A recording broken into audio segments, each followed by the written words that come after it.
School की सबसे खूबसूरत लड़की उस भारी बारिश में भागती हुई मेरे दरवाजे पर आई थी, सिर्फ इसलिए कि वो एक रात मेरे घर पर रुक सके। लेकिन मैंने उसे मना कर दिया था। अगले ही दिन वो मेरी गली में बेदर्दी से मारी गई। उस दिन के बाद से मैं हमेशा पछतावे में रहा। पुलिस एकेडमी में जाने के बाद मैंने पागलों की तरह उस कातिल की तलाश की, लेकिन उस बारिश ने सारे सुराग धो दिए थे। पूरे 10 सालों तक मुझे एक भी सुराग नहीं मिला। लेकिन फिर आसमान से कड़की एक बिजली ने मुझे वापस किस्मत के उसी दोराहे पर लाकर खड़ा कर दिया। हाई स्कूल के दिनों में वापस आते ही मैंने जो सबसे पहला काम किया वह था दरवाजे की तरफ भागना। दरवाजा खोलते ही सामने सारा खड़ी थी। मार्क, मैंने सुना है तुम्हारे पेरेंट्स बिजनेस के काम से बाहर गए हैं और तुम घर पर अकेले हो। क्या मैं कुछ दिन तुम्हारे घर रुक सकती हूँ? मैं इसके बदले घर का सारा काम कर दूंगी। मैंने अपने सामने खड़ी उस लड़की को देखा और मेरे हाथ अपने आप उसे छूने के लिए आगे बढ़ गए। सारा ने घबराकर पीछे हटने की कोशिश की, लेकिन उसे मेरी मदद की जरूरत थी, इसलिए उसने खुद को रोक लिया। मेरी उंगलियों ने उसे छुआ तो उसकी त्वचा एकदम ठंडी पड़ चुकी थी। उसके शरीर का वो हल्का सा कांपना मुझे साफ बता रहा था कि वो अभी जिंदा है और मैं सच में अपने अतीत में वापस आ चुका हूँ। पिछले जन्म में मैंने उसे अपने घर में रुकने से मना कर दिया था और अगले ही दिन सड़क पर बेरहमी से उसका कत्ल कर दिया गया था। इसी वजह से मैं पुलिस एकेडमी गया और 10 साल तक उस केस की जांच करता रहा।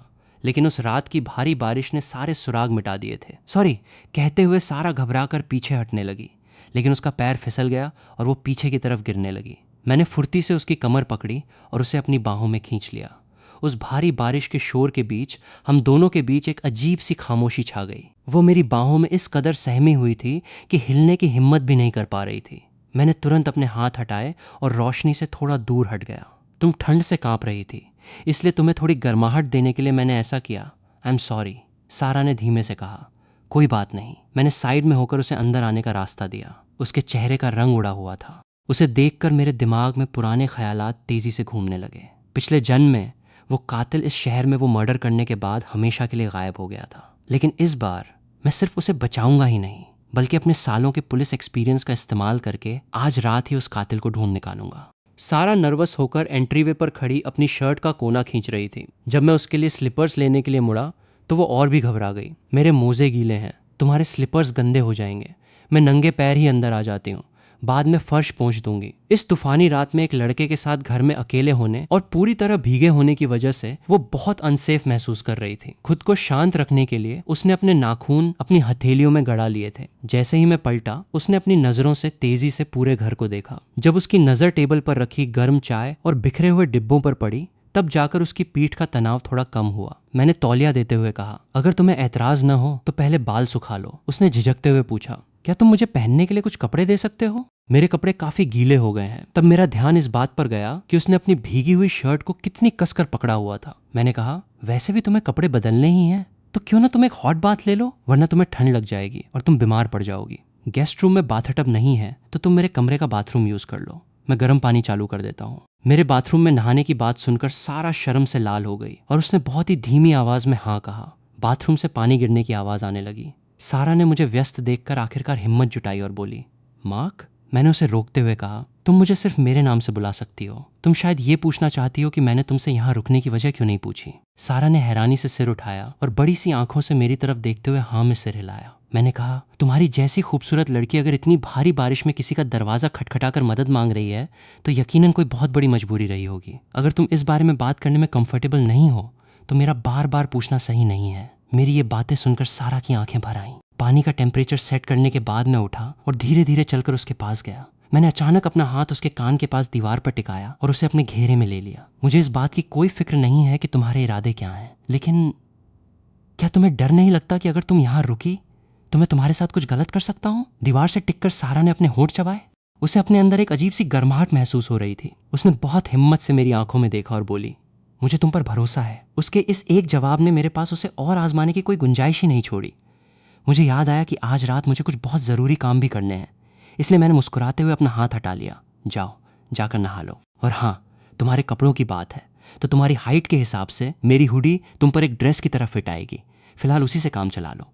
तुम्हारे कपड़े वॉशिंग मशीन में धुलने के बाद ड्रायर में बहुत जल्दी सूख जाएंगे। सारा ने एक राहत भरी सांस ली और कहा, थैंक यू। वो पलटकर बाथरूम में चली गई। उसका ये थैंक यू आधा तो मुझे घर में पनाह देने के लिए था और आधा मुझे समझने और सपोर्ट करने के लिए था। बाथरूम से आ रही पानी की आवाज़ सुनते हुए मैं बेडरूम से बाहर निकल आया और उसके लिए जिंजर टी बनाने किचन में चला गया। कुछ देर बाद बाथरूम का दरवाजा खुला और सारा मेरी वो ओवरसाइज हुडी पहने बाहर आई। गर्म पानी की भाप से उसके गाल हल्के गुलाबी हो गए थे और उसके घुटनों के ऊपर की गोरी त्वचा चमक रही थी। मैंने कहा, तुम्हारे लिए स्लीपर्स यहाँ रख दिए हैं। सारा ने वो गर्म और फर वाले स्लीपर्स पहने तो उसकी काफी झिझक खत्म हो गई। बेडरूम से बाहर आते ही उसे शहद और जिंजर टी की मीठी महक आने लगी।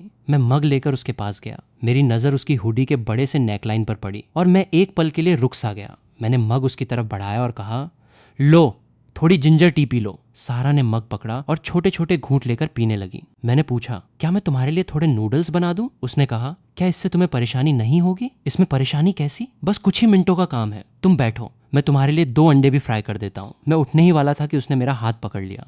मुझे अंडे फ्राई करने आते हैं, मैं भी मदद करती हूँ। किचन में आकर मेरी चॉपिंग की स्पीड देखकर सारा हैरान रह गई। चॉपिंग बोर्ड पर टमाटर और हैम एकदम परफेक्टली कटे हुए थे। सारा एक छोटे स्टूल पर चढ़ी और पंजों के बल खड़ी होकर ऊपर वाले शेल्फ से अंडों का डिब्बा निकालने लगी। ऐसा करते हुए उसकी वो बड़ी सी हुडी थोड़ी सी ऊपर खिसक गई। जैसे ही मेरी नज़र उधर गई, मेरा चेहरा शर्म से लाल हो गया। शायद सारा ने भी मेरी नज़रें भांप ली थीं। वो घबराकर हुडी को नीचे खींचने लगी, लेकिन स्टूल पर उसका बैलेंस बिगड़ गया। मैं उसे पीछे से पकड़ने के लिए दौड़ा, लेकिन मेरा हाथ गलती से ऐसी जगह लग गया जहां नहीं लगना चाहिए था। उसका शरीर एकदम से ढीला पड़ गया और वो सीधे मेरी बाहों में आ गिरी। मेरे परफ्यूम और उसके सिट्रस बॉडी वॉश की खुशबू आपस में मिल गई थी। हम दोनों अपनी जगह पर एकदम सुन्न खड़े रह गए। ये खामोशी तब टूटी जब उबलते हुए सूप के छींटे बाहर गिरने लगे।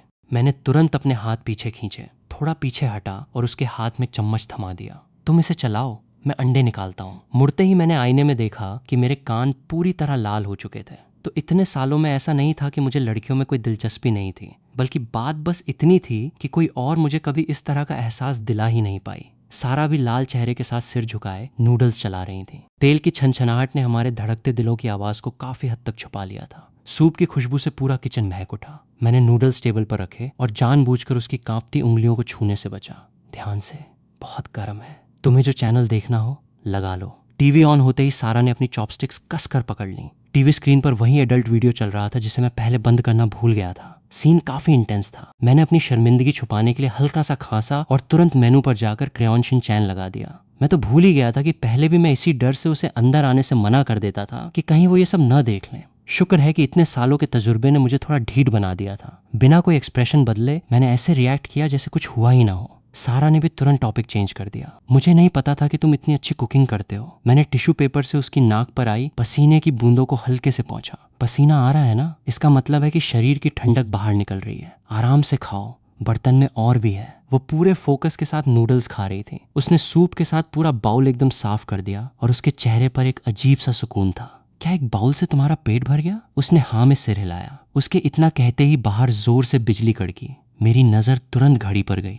9:57 बज रहे थे। पिछले जन्म में हुए उस मर्डर के टाइम में अब सिर्फ आधा घंटा बचा था। इस बार मैं उस कातिल का असली चेहरा देख कर ही रहूंगा। वक्त बहुत कम था। मैंने तुरंत उस जगह के आसपास जाने का फैसला किया जहां खून हुआ था। मैंने उसे एक गिलास पानी और ओढ़ने के लिए एक ब्लैंकेट दिया। चूंकि तुमने खाना खा लिया है तो अब तुम लिविंग रूम में बैठकर टीवी देखो। बर्तन मैं वापस आकर धो लूंगा। मैं कुछ स्नैक्स लेने बाहर जा रहा हूँ, बस अभी आया। सारा ने हैरानी से पूछा, इतनी भारी बारिश में तुम बाहर जा रहे हो? कोई बात नहीं, दुकान पास ही है। दरवाजे तक पहुंचकर मैं अचानक रुका और पीछे मुड़ा। मुझे डर था कि कहीं कातिल ने यह सब पहले से प्लान न किया हो या फिर वो सारा का पीछा करते हुए यहाँ तक न आ गया हो। याद रखना, जब तक मैं वापस ना आऊं, कोई भी दरवाजे की घंटी बजाए, तुम्हें दरवाजा नहीं खोलना है। मेरे पास चाबी है, मैं घंटी नहीं बजाऊंगा। मेरी बात सुनकर सारा ने एक आज्ञाकारी बिल्ली की तरह सिर हिलाया और खुद को ब्लैंकेट में अच्छी तरह लपेट लिया। दरवाजा बंद होते ही उस खाली कमरे में वो सोफे पर सिकुड़ कर बैठ गई और चुपचाप मेरे लौटने का इंतजार करने लगी।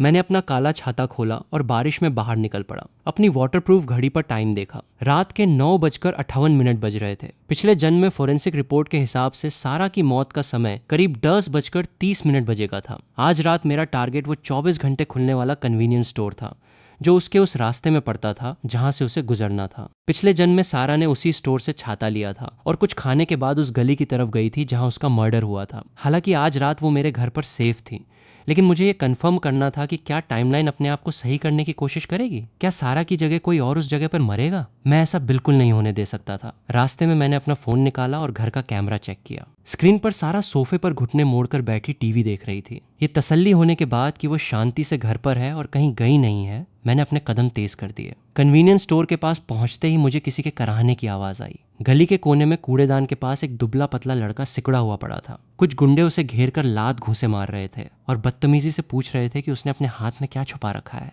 जमीन पर गिरे उस लड़के ने एक हल्के भूरे रंग का रुमाल कसकर पकड़ा हुआ था और उसके पास ही एक लोहे का डिब्बा गिरा था। मैंने एक नज़र में ही उसे पहचान लिया। वो मेरी क्लास का सबसे शांत रहने वाला लड़का टॉमी था, जिसे सब बुली करते थे। मेरी आवाज़ सुनकर उन गुंडों ने पलट कर देखा और उनका चेहरा सफ़ेद पड़ गया। मेरे पेरेंट्स का इस शहर में काफ़ी रुतबा था, इसलिए ये गुंडे हमेशा मुझसे खौफ खाते थे। मैंने अपना छाता नीचे भी नहीं किया और वे भूत देखने जैसी हालत में वहां से भाग खड़े हुए। अब उस गली में सिर्फ बारिश की बूंदों के टिन के डिब्बे पर गिरने की आवाज़ गूंज रही थी। मैं नीचे झुका और टॉमी के सिर पर छाता लगा दिया। तुम ठीक हो? क्या मैं तुम्हें हॉस्पिटल छोड़ दूं? उसकी कलाई पर अब भी 3 महीने पहले जलने का निशान साफ दिख रहा था। मैंने उसे उठाने के लिए हाथ बढ़ाया, पर उसने किसी करंट की तरह अपना हाथ पीछे खींच लिया। लोहे का वो डिब्बा दीवार से टकराया और कुछ क्रेयॉन और बिल्ली के खाने का आधा पैकेट कीचड़ में गिर गया। इतनी भारी बारिश में तुम आवारा बिल्लियों को खाना खिलाने निकले हो? टॉमी ने बस हल्का सा सिर हिलाया और अचानक उसे जोरों की खांसी आने लगी। उसके कमजोर कंधे बारिश में कांप रहे थे। मैंने अपनी जैकेट उतारी और उसकी तरफ उछाल दी।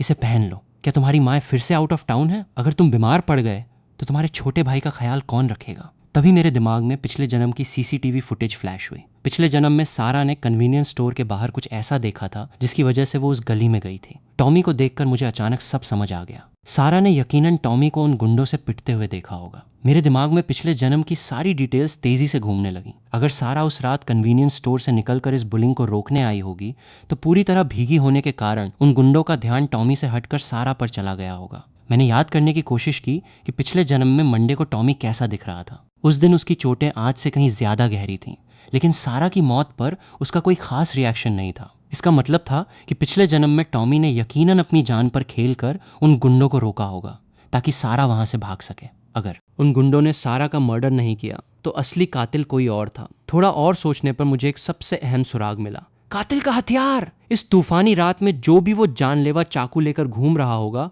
वही सबसे बड़ा सस्पेक्ट होगा। ये सोचकर कि उन 3 गुंडों के पास चाकू हो सकता है, मुझे इस बात पर बहुत पछतावा हुआ कि मैंने उन्हें भागने दिया। जहां तक बुरी तरह घायल टॉमी का सवाल था, पिछले जन्म में वो ग्रेजुएशन तक जिंदा रहा था, इसलिए अभी मुझे उसे यहीं छोड़ना होगा। अगर तुम ठीक हो तो जल्दी से अपने घर जाओ। मैं पलटा ही था कि मेरी नज़र टॉमी के टूटे हुए छाते पर पड़ी। मैंने अपना काला छाता उसके हाथ में थमा दिया। तुम्हारा छाता टूट गया है, मेरा ले लो। मुझे कुछ काम है, इसलिए मैं तुम्हें घर नहीं छोड़ सकता। ध्यान से और जल्दी घर पहुंचो। इससे पहले कि टॉमी मना करता, मैं उस भारी बारिश में भाग चुका था और नजरों से ओझल हो गया। बारिश इतनी तेज थी कि वे तीनों गुंडे ज्यादा दूर नहीं भाग पाए होंगे। वे एक शेड के नीचे छुपकर बारिश रुकने का इंतजार कर रहे थे। वे मुझे गालियां देते हुए प्लान बना रहे थे कि कैसे मेरे सिर पर बोरा डालकर मुझे पीटें, लेकिन मेरे बैकग्राउंड की वजह से वे डर भी रहे थे। जब वे इसी उधेड़बुन में थे, मैं बहुत तेजी से भागता हुआ उनके सामने जा पहुंचा। तीनों गुंडे मुझे देखकर बुरी तरह डर गए। उन्हें लगा मैं पैसे मांगने आया हूँ, इसलिए वे हाथ हिलाते हुए पीछे हटने लगे। हेलो दोस्तों, मुझे कुछ उधार चाहिए। तीनों ने शक और बचाव की नजरों से एक दूसरे को देखा। पैसे नहीं, कुछ और। वे तीनों कंफ्यूज होकर मेरी तरफ देखने लगे। मैंने उनकी आंखों में देखा और एक बहुत ही मासूम सी स्माइल दी। चाकू उधार चाहिए। तीनों गुंडे वहीं सन्न खड़े रह गए। साफ था कि उन्हें मेरी बात समझ नहीं आई। तुम लोग सड़क के गुंडे हो और बाहर घूमते हुए तुम्हारे पास एक चाकू भी नहीं है? मेरा ये ताना काम कर गया। उनमें से हरे बालों वाले गुंडे ने गुस्से में अपनी जेब से एक बटरफ्लाई नाइफ निकाला और मेरे सामने ऐसे घुमाने लगा जैसे कोई करतब दिखा रहा हो। मैंने बस एक नजर देखी और समझ गया कि ये वो चाकू बिल्कुल नहीं हो सकता जिसका जिक्र फोरेंसिक रिपोर्ट में था। एकदम साफ कट वाला फ्रूट नाइफ। ये बहुत ज्यादा फैंसी है। मैं तुम्हें $100 दूंगा अगर तुम मुझे फ्रूट नाइफ जैसा कोई चाकू दोगे। इतने पैसों का नाम सुनते ही बाकी दोनों गुंडे भी अपनी अपनी जेबें टटोलने लगे। एक ने मल्टीपर्पज स्विस आर्मी नाइफ निकाला और दूसरे ने एक चमकता हुआ फोल्डिंग हंटिंग नाइफ। दोनों ही वो चाकू नहीं थे जिसकी मुझे तलाश थी। चाकू तो अच्छे हैं, लेकिन मेरे पास सिर्फ $100 ही हैं। रहने दो। गुंडों की गालियों को इग्नोर करते हुए, क्योंकि उन्हें लगा कि मैं उनका मजाक उड़ा रहा हूँ, मैं बिना कुछ कहे पलटा और वापस उस ठंडी बारिश में भाग निकला। इन तीनों गुंडों के पास वो हथियार नहीं था जिसे मैं ढूंढ रहा था। ये सुराग यहीं खत्म हो गया। मेरे सीने में एक अजीब सी बेचैनी बढ़ने लगी। सच कहूं तो इस केस को सॉल्व करने का सबसे आसान तरीका यही था कि मैं सारा को घर पर रुकने से मना कर देता और फिर चुपचाप उसका पीछा करता। इस तरह मैं कातिल को रंगे हाथों पकड़ सकता था। लेकिन इस नए जन्म में उसे अपने सामने सही सलामत देखकर मैं अपने जज्बातों को रोक ही नहीं पाया।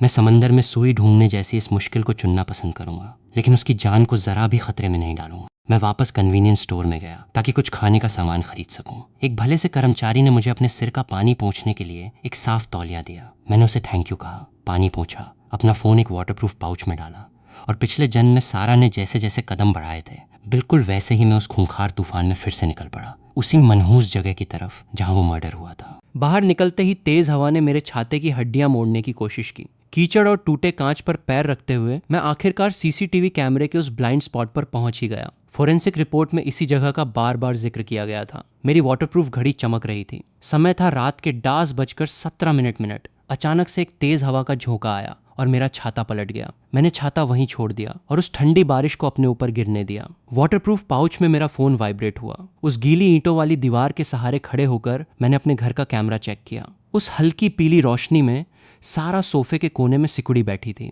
उसके पैर बेचैनी से हिल रहे थे और उसकी नजरें लगातार दरवाजे पर टिकी थीं। उसके चेहरे पर डर भी था और मेरी चिंता भी साफ दिखाई दे रही थी। रात के 10:29 बज चुके थे। अचानक गली के आखिरी छोर से किसी मेटल के टकराने की आवाज आई। मैं तुरंत अलर्ट हो गया और दबे पांव उस तरफ बढ़ा, लेकिन वहां मुझे एक जाना पहचाना चेहरा दिखा। हमारे स्कूल का कुख्यात गुंडा रायन। इस वक्त वो एक टीन के शेड के नीचे बैठा एक फ्रूट नाइफ से सेब छील रहा था। रायन उस प्लास्टिक की थैली में रखे मुरझाए हुए सेबों को अपने चाकू की नोक से उठा रहा था। मुझे पता था कि उसका ये गुंडे वाला रूप सिर्फ एक दिखावा था। वो बहुत गरीब परिवार से था और उसकी माँ को डिमेंशिया या कोई गंभीर बीमारी थी। उसके जूतों पर हॉस्पिटल के फर्श पर इस्तेमाल होने वाला एंटी स्लिप प्लास्टर लगा हुआ था और उसके कपड़ों से आईसीयू वाली फिनाइल की महक आ रही थी। लेकिन मेरा पूरा ध्यान उसके हाथ में मौजूद उस फ्रूट नाइफ पर था। उस चाकू का डिजाइन और साइज बिल्कुल वैसा ही था जैसा सारा के मर्डर केस की फाइल में लिखा था। तुम बारिश में क्या कर रहे हो? जल्दी यहाँ आ जाओ, मेरा घर पास ही है, मैं तुम्हें एक छाता दे दूंगा। जैसे ही मैं उस शेड के नीचे पहुंचा, रायन का फोन तेजी से बजने लगा। फोन पर एक नर्स घबराई हुई आवाज में बोल रही थी कि उसकी माँ का ऑक्सीजन लेवल अचानक गिर गया है। रायन के चेहरे का रंग उड़ गया। उसके हाथ से वो चाकू पानी में छपाक से गिर गया। बिना कुछ कहे वो पागलों की तरह बारिश में भाग खड़ा हुआ। मैंने झुककर कीचड़ से वो चाकू उठाया। उसकी ठंडी छुअन महसूस करते हुए मैंने उसे गौर से देखा। अब मुझे पूरा यकीन हो गया था, यही वो समय था, यही वो जगह थी और चाकू का साइज भी बिल्कुल परफेक्ट था। यही वो हथियार था जिससे पिछले जन्म में सारा का कत्ल हुआ था। अगर रायन से गलती से ये चाकू गिर गया है तो यकीनन अगले आधे घंटे में असली कातिल यहाँ से गुजरेगा और इसे उठा लेगा। मैंने एक लंबी सांस ली और चाकू को वापस उसी जगह फेंक दिया। अपने पुराने डिटेक्टिव एक्सपीरियंस का इस्तेमाल करते हुए मैं पीछे अंधेरे में छुप गया और इंतजार करने लगा। बारिश और तेज हो गई थी। 10:35 पर शराब में धुत एक आदमी लड़खड़ाता हुआ उस शेड के नीचे आया। उसने वहां पड़ी एक कैन को ठोकर मारी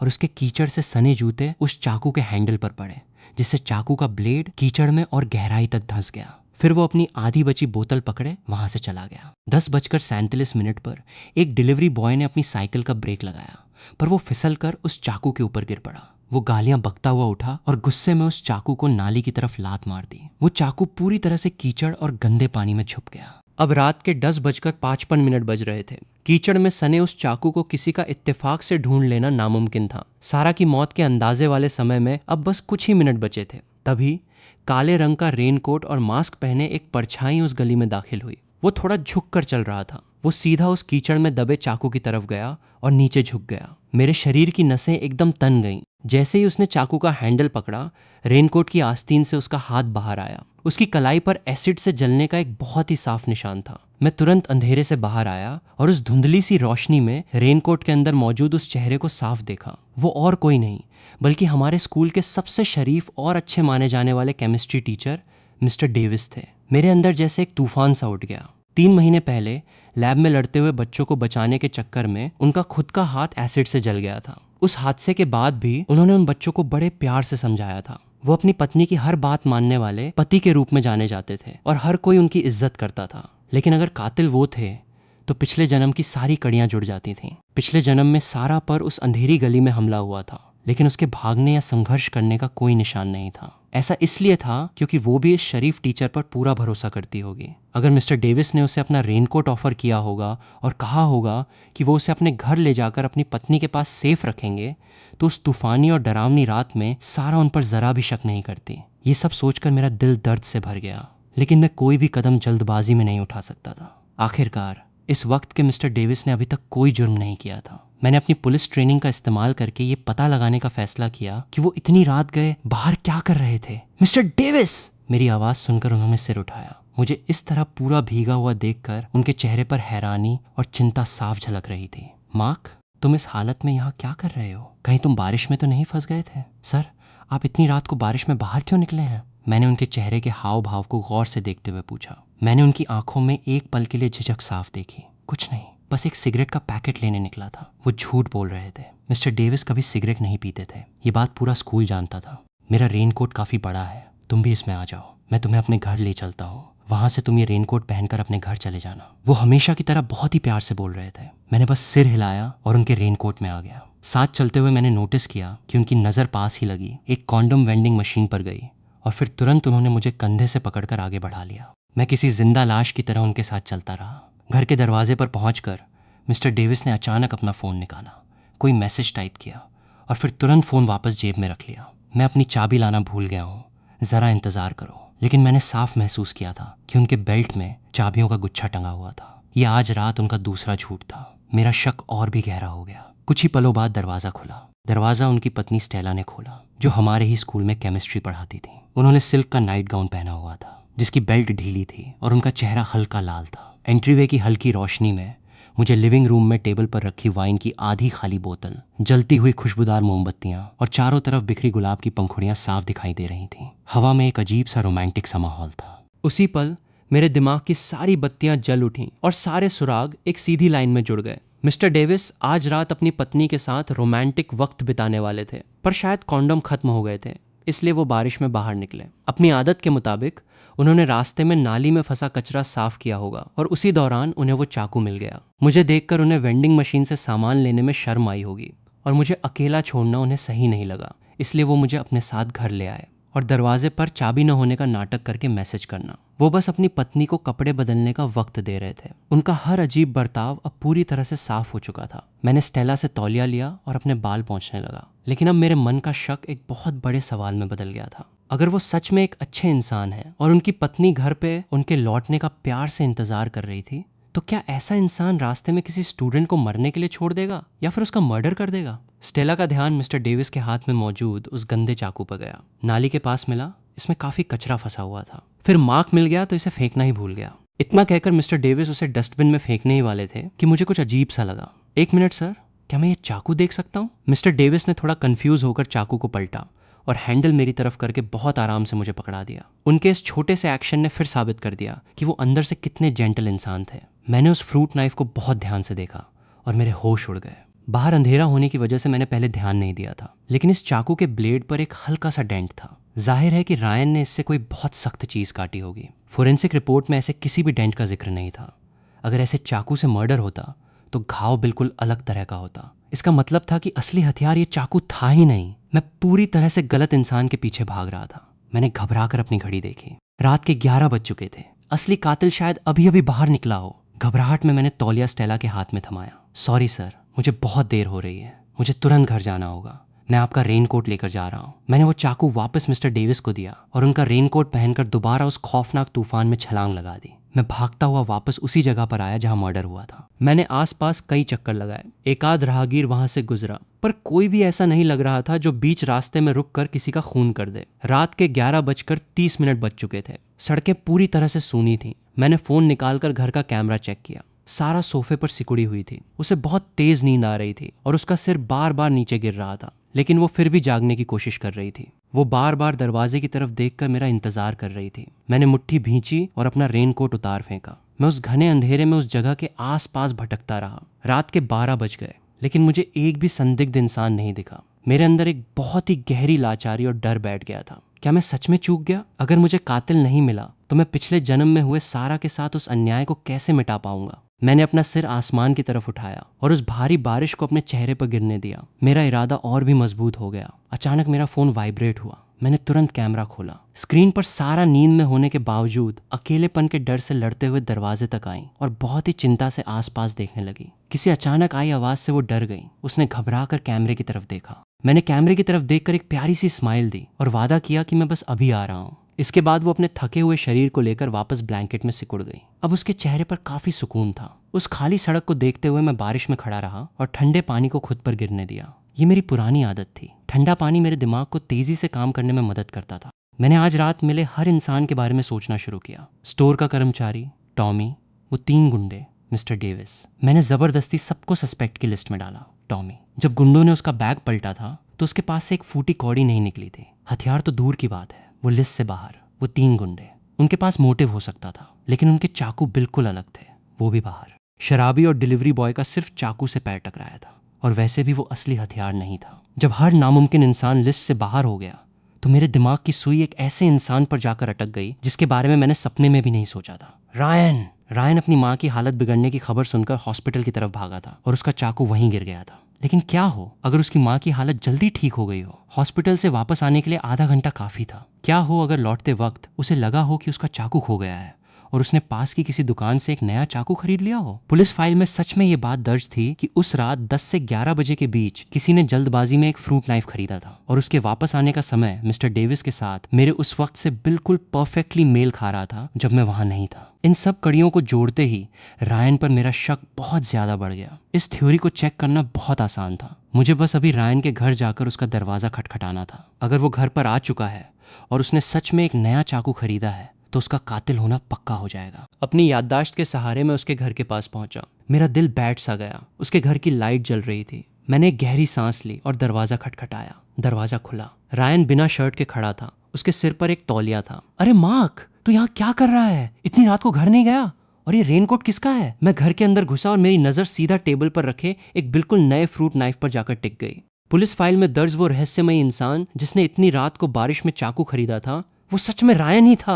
ये मिस्टर डेविस ने दिया है। तू अभी अभी वापस आया है? हाँ यार, माँ की तबीयत अचानक खराब हो गई थी। उस हड़बड़ी में मैं तुझे छाता देना ही भूल गया। पर तू इतनी रात को बाहर क्या कर रहा है? कुछ नहीं, बस ऐसे ही बारिश में घूमने का मन कर रहा था। वैसे जब तू भागा था तो तेरा चाकू गिर गया था। ये नया चाकू क्यों ले आया? अरे बाप रे, मैं सोचूं मेरी जेब में चाकू क्यों नहीं है। कहाँ गिर गया वो? मिस्टर डेविस को मिल गया था। उन्होंने डस्टबिन में फेंक दिया। चलो कोई नहीं, वैसे भी उस चाकू से मैंने लकड़ी काटी थी तो वो थोड़ा मुड़ गया था। आते वक्त रास्ते में ये नया खरीद लिया। वो बहुत कैजुअली हंस रहा था, लेकिन मेरे अंदर अंधेरा छा गया। उसके घर लौटने का समय और मर्डर का समय बिल्कुल एक था और उसने सच में मर्डर वेपन जैसा ही एक नया चाकू खरीदा था। उसे सस्पेक्ट की लिस्ट से बाहर करना नामुमकिन था। मैंने सोच समझकर उसे सीधे आजमाने का फैसला किया। रायन, हम दोस्त हैं ना? ये भी कोई पूछने की बात है? हम पक्के भाई हैं। क्या तुझे कोई प्रॉब्लम है?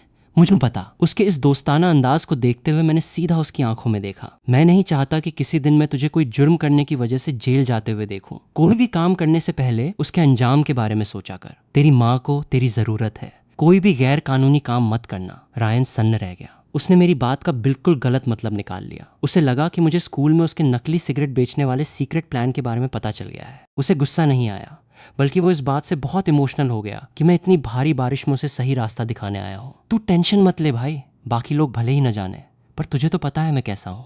मैं ऐसा कोई काम नहीं करूँगा। मुझे लगा मेरा काम हो गया है, इसलिए मैं वहाँ से निकल आया। मुझे नहीं पता था कि मेरी इस चेतावनी से उसने नकली सिगरेट बेचने का प्लान हमेशा के लिए ड्रॉप कर दिया था। जब मैं वापस बारिश में जा रहा था तो उसने पीछे से अपने सीने पर मुक्का मारा और कसम खाई कि वो मुझे जिंदगी भर अपना पक्का भाई मानेगा। बहुत ही अजीब से इमोशंस के साथ मैं रायन के घर से निकला। मैंने मिस्टर डेविस का रेनकोट लिया और चुपचाप उनके घर के बाहर रख दिया। अंदर से मुझे कुछ ऐसी आवाजें आ रही थीं जो किसी को भी शर्मा दें, इसलिए मैंने उन्हें डिस्टर्ब नहीं किया। मैं बारिश में भीगता हुआ घर की तरफ चल दिया, लेकिन अब मेरे दिल का बोझ काफी हल्का हो गया था। अगर रायन ही वो कातिल था तो कम से कम अभी वो उस स्टेज पर था जहां उसे सही रास्ते पर लाया जा सकता था और उसके अंदर की बुराई को खत्म किया जा सकता था। आज रात मैं इतने लोगों से मिला और फिलहाल रायन से बड़ा सस्पेक्ट और कोई नहीं था। बस दोस्तों, आज की वीडियो में इतना ही। वीडियो अच्छी लगी हो तो लाइक ज़रूर कर देना और चैनल को सब्सक्राइब कर लो ऐसे ही अमेजिंग वीडियोस के लिए। Thanks for watching. मिलते हैं नेक्स्ट वीडियो में।